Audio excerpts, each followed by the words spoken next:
छदम भेष में आय आयलीनी सरनाई है। आनंद है महाराज। तो आज मैया यशोदा ने देखा बाबा ने बढ़िया खीर बनाई और बाबा भोग लगा रहे हैं खीर का। भगवान कन्हैया अभी चल नहीं पाते, घुटने के भर घसलते हैं, भोग लगा रहे हैं। त्वदीयं वस्तु गोविंदम तोभ्यमेव समर्पये ग्रहाण सन्मुखो भूत्वा प्रसीद परमेश्वर। भगवान ने देखा ये बुला के रहेंगे, अगर जाएंगे नहीं तो ये बुरा मान जाएंगे। सो घुटने के भर भगवान घसलते हुए गए और खीर में हाथ लगाया। जैसे ही मुंह पे लगाया, अरे यशोदा तेरे लाला ने मेरी रसोईया अपवित्र कर दी। सो मैया भगवान को कमरे में बंद करने ले गई और जिस दरवाजे में सांकर होती है वो पहले लगा दिया और जिसमें सांकर नहीं होती वो बाद में लगाया। अब बाबा लाला कमरे में बंद है, खूब प्रेम से भोग लगाओ, कोई डर नहीं। तो गर्गाचार्य जी ने अब लंबा भोग लगाया और बोल के ही रह गए, आओ आओ आओ मेरे प्रभु जी, आओ आओ आओ मेरे प्रभु जी। रुचि रुचि भोग लगाओ मेरे प्रभु जी। रुचि रुचि भोग लगाओ मेरे प्रभु जी। रुचि रुचि भोग लगाओ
जिया मोरा घबराए रे, एक पल चैन नाए रे, जिया मोरा घबराए रे, एक पल चैन नाए रे।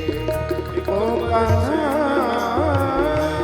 एक पल चैन नाए, ओ पल चैन कान्हा, एक पल चैन नाए, ओ कान्हा, पल चैन नाए। वृंदावन बिहारी लाल की। कार्यकर्ताओं से निवेदन है, जब कोई भजन गाया जाए तभी व्यासपीठ पर लोगों को आने दें, नहीं तो कथा की पद्धति बिगड़ रही है ना, इस तरह से कथा नहीं हो पाएगी। तो थोड़ा डिसिप्लिन रखना पड़ेगा भाई। तो जब भजन हो तभी आपको भेजना है, बीच कथा में कोई ना व्यासपीठ पे आए, ये ध्यान रखो भाई। कथा भी तो चल रही है ना, ऐसा सम्मान ना हो कि कथा की परंपरा बिगड़ जाए ना, श्रोताओं का उसमें भाव दूषित हो जाता है। व्यासपीठ की भी एक मर्यादा है। तो आइए उसी बिंदु पर आपको जोड़ते हैं, सीधा उसी विषय पे। गैलरी में ये लोग क्यों खड़े हैं इतने लोग भाई? बिल्कुल अव्यवस्था बना के रख दिया पूरे पांडाल में भाई। एक दो कार्यकर्ता रहें, बाकी हट जाएं सामने से।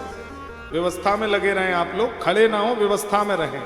घर के बच्चे हैं, व्यवस्था में घूमते रहें। श्री हनुमान जी महाराज की। तो मैं आपको उसी विषय से जोड़ता हूं। आज गर्गाचार्य जी ने जैसे तैसे भोग लगाया और मैया यशोदा ने कहा इनकी परीक्षा तो ली जाए कि ये ब्राह्मण देवता ज्ञानी भी हैं या नहीं। अच्छा, माताएं अक्सर गुरुजनों की और महात्माओं की परीक्षा लेती हैं। तो कन्हैया जी रोहिणी जी ने अपनी गोद में ले लिए और बलराम जी यशोदा जी ने अपनी गोद में ले लिए, बदल लिए। और यशोदा जी बोली बाबा ये मेरा लाला है, इसका नाम क्या है? पर गर्गाचार्य जी बड़े त्रिकालदर्शी महात्मा हैं। इन्होंने अपनी त्रिकाल विद्या से देखा और हंसने लगे। यशोदा ये तुम्हारा बेटा नहीं है। आया मही रोहिणी पुत्रो रमयण सुहृदो गुड़ई आख्यास्या सते रामा बलाधिक्याद बलम विदु। अयम ही रोहिणी पुत्रो, ये रोहिणी का पुत्र है। एक नाम बलराम है, कोई इसे दाऊ भैया कहेगा, कोई इसे संकर्षण कहेगा, कोई इसे गोरे दाऊ जी कहेगा। यशोदा जी ने कहा है बाबा तो बड़े ज्ञानी हैं, अब बाबा हमारे लाला का नाम रखो। बोले तुम्हारे लाला का नाम हम नहीं रखेंगे, नारायणों समो गुड़ई। नारायण से भी 4 गुण ज्यादा हैं। कौन कौन से? नंबर 1 झूठ बोले, नंबर 2 चोरी करे, नंबर 3 राहजनी करे, नंबर 4 गांव में नई गोपी छोरी आए तो चुनरी झटक दे। मैया बोली अरे राम राम ये तो बड़े खराब लक्षण है। नाम